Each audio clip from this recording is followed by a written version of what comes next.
Welcome back to another technical deep dive here in the debug zone.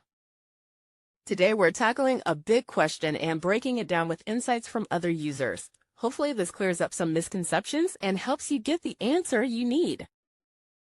So buckle up, stay a little curious, and let's jump right in.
And that's a wrap.